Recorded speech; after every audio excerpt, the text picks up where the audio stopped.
Salut à tous et content de vous retrouver pour cette nouvelle vidéo pronostic sur l'Euro 2024. Et aujourd'hui, je vais m'intéresser aux deux huitièmes de finale qui vont se dérouler entre l'Espagne et la Géorgie et l'Angleterre contre la Slovaquie. Alors juste avant, pensez à vous abonner à la chaîne pour recevoir toutes les prochaines vidéos. Et puis un petit like me ferait plaisir et m'aiderait à faire encore plus de vidéos sur le sujet. Et enfin, je propose d'autres pronostics ailleurs que sur YouTube. Ça se passe par email et pour les recevoir, c'est très simple. Vous pouvez cliquer en description de cette vidéo sur le lien pronostic offert ou alors en fin de vidéo sur l'image qui s'affichera en bas à droite. Alors le premier match, c'est l'Espagne qui rencontre la Géorgie. L'Espagne a dominé la phase de groupe avec 3 victoires éclatantes contre la Croatie, l'Italie et l'Albanie en marquant 5 buts sans en encaisser un seul. Et puis de l'autre côté, nous avons la Géorgie qui a surpris un peu tout le monde en se qualifiant pour la première fois de son histoire pour un huitième de finale avec notamment une victoire mémorable 2-0 contre le Portugal. Alors l'Espagne a montré une solidité défensive impressionnante et une attaque dynamique. Nous avons vu de jeunes talents combinés à des joueurs expérimentés qui ont permis à l'équipe de Luis de la Fuente de briller et ils ont su maintenir un haut niveau de jeu tout au long des phases de groupe. Et c'est une des seules équipes à avoir pu le faire. La Géorgie, quant à elle, dirigée par le champion du monde de 98, Willy Sagnol, a été la sensation de ce tournoi. On peut le dire avec des performances quasi héroïques suite à cette victoire contre le Portugal grâce à notamment Kvaratskhelia et Mikotadze. Leur parcours a été marqué notamment par un esprit combatif et une excellente organisation sur le terrain. Alors l'Espagne part favorite, surtout après avoir remporté les 2 confrontations précédentes contre la Géorgie lors des qualifications pour cet Euro justement. Et la question va être en fait de savoir si la Géorgie pourra maintenir le niveau qu'elle a montré jusqu'à présent contre une équipe espagnole vraiment bien reposée et pleine de confiance. Alors côté espagnol, il va y avoir le retour de Rodri après suspension, ce qui est tout de même un atout majeur pour les Espagnols, alors que l'état de santé de Nacho et de Pérez reste incertain. Pour la Géorgie, ce qui pourrait les sauver, c'est le fait d'être extrêmement discipliné en défense et pouvoir éventuellement contenir l'attaque espagnole. Alors pour finir, je dirais que la Géorgie a été impressionnante, mais il semble que l'Espagne ait toutes les cartes en main pour passer ce tour et une victoire convaincante de l'Espagne, pour moi, est attendue. Alors le pari que je vais vous proposer, ce ne sera pas une victoire sèche de l'Espagne, mais je vais utiliser ce qu'on appelle un Asian Handicap, donc je vais aller chercher une cote un peu plus haute qu'une simple victoire. C'est un pari qu'on ne trouve généralement pas chez les bookmakers français, donc celui que je vais vous proposer, ce sera sur un bookmaker étranger, sur lequel même les Français peuvent parier, et ce sera le pari Asian Handicap de moins 1,25 sur l'Espagne. Alors, que veut dire ce pari?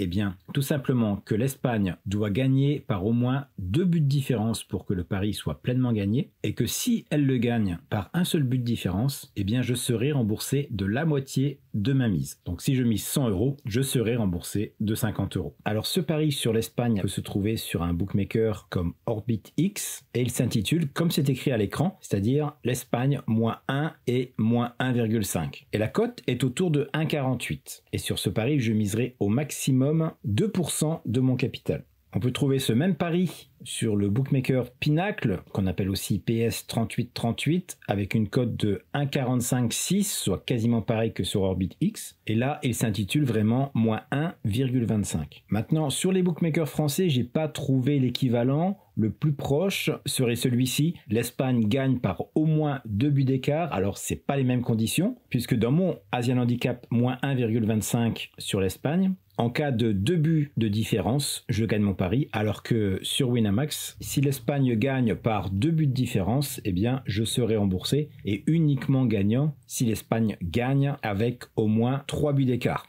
Et on a une cote autour de 1,54. Donc c'est là qu'on voit toute la différence et l'avantage de pouvoir parier chez un bookmaker étranger. Alors si la cote est trop basse pour vous, je vais vous proposer un pari combiné. Alors je vous le proposerai un peu plus tard dans la vidéo puisque je vais le combiner avec le match dont je vais faire l'analyse maintenant.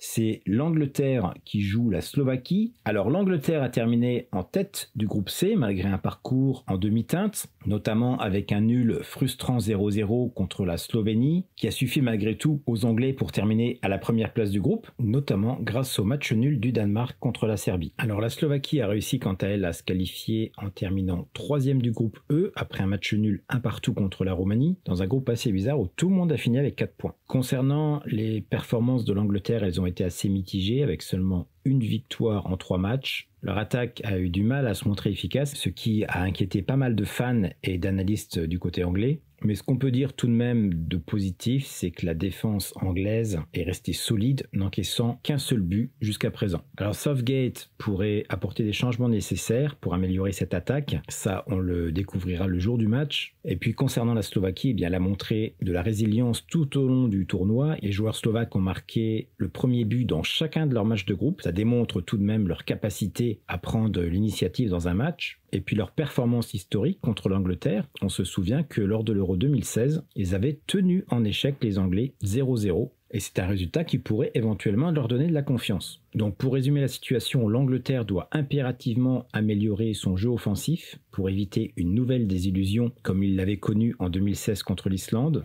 Et pour ça, il faudra des joueurs comme Harry Kane et Bukayo Saka au top de leur forme. Et si justement l'Angleterre parvient à débloquer son potentiel offensif, elle devrait pour moi pouvoir surpasser la défense slovaque. La Slovaquie quant à elle va certainement adopter une approche défensive en cherchant à exploiter notamment les contre-attaques avec des joueurs comme par exemple Duda. Alors bien que l'Angleterre parte favorite, la Slovaquie a montré qu'elle pouvait surprendre. Je m'attends donc à un match serré, mais je pense que l'Angleterre trouvera les ressources nécessaires pour se qualifier. Donc mon pari sur ce match va être le match nul remboursé 6 victoires de l'Angleterre. C'est un pari que je place en 2 fois, c'est-à-dire que si vous avez une mise de 50 €, il vous suffit de diviser vos 50 € par la cote sur la victoire de l'Angleterre, qu'on voit ici à 1,46 chez un bookmaker comme OrbitX, et le restant, je le parie sur le match nul à une cote de 4,40. Maintenant, vous pouvez très bien le faire chez un bookmaker comme Paris on Sport. Les cotes seront plus basses comme on peut le voir ici, mais c'est tout à fait possible. Alors maintenant, concernant le pari combiné dont je vous ai parlé plus tôt, je vais le combiner sur les 2 matchs que je viens d'analyser et je vais le faire sur le bookmaker PS3838. Le premier pari sera un Asian handicap de -1 sur l'Espagne, qui signifie que l'Espagne doit gagner le match par au moins 2 buts d'écart pour que le pari soit gagnant et qu'il sera remboursé si l'Espagne ne gagne que de un seul but. Et le second pari de ce combiné sera un Asian handicap de -0,25 sur l'Angleterre. Ça signifie que l'Angleterre doit gagner le match pour que le pari soit gagné, et s'il y a match nul, je perdrai la moitié de ma mise. Et sur ce combiné que je trouve très safe, nous avons une cote de 1,62. Alors ce pari est faisable également sur un bookmaker français, ce serait plutôt victoire de l'Espagne, victoire de l'Angleterre, et évidemment la cote sera bien plus basse, je dirais même sous les 1,50. Les pronostics continuent sur YouTube, le prochain sera bien sûr sur le match de l'équipe de France, donc restez à l'écoute, en attendant bon pari à tous, ciao ciao.